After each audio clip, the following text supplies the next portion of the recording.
ஊடகத்துறை சார்ந்து அப்படின்னு சொல்லும்போது ஒரு நல்ல இன்ட்ரெஸ்டிங் பாயிண்ட்.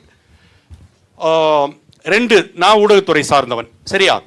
நீங்கள் வந்து இங்கே அப்பா அம்மா பிறந்திருப்பாங்க, பிள்ளைங்கள்லாம் பிறக்கிறதுக்கு முன்னால் 1993 ஏப்ரல் 9th, அதான் சன் டிவியோட முதல் நாள் முதல் நிகழ்ச்சி, முதல் அறிவிப்பாளராக என்னோட ஃபேஸோட தான் சன் டிவி வந்து லான்ச் பண்ணப்பட்டது, சரியா?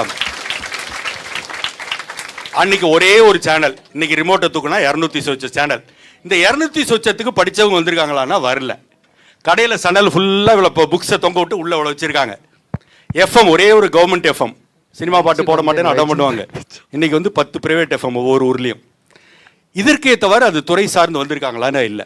இன்னொன்று நான் சார்ந்து இருக்கிற துறை அட்வர்டைசிங் இண்டஸ்ட்ரி, விளம்பரத்துறை. நீங்கள் டெலிவிஷன் சீரியல் பார்க்குறீங்க, அட்வர்டைஸ்மெண்ட் வருது.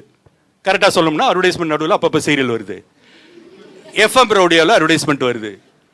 இந்த ஒட்டு மொத்தமாக கூட்டினீங்கன்னா ஒரு வருஷத்துக்கு அட்வர்டைசிங் துறையில் செலவிடப்படுகிற தொகை இந்தியாவில் 75,000 crores, 75,000 கோடி ரூபாய். அப்போ எத்தனை லட்சம் பேருக்கு அதில் வேலை வாய்ப்பு இருக்கு யோசிச்சு பாருங்க.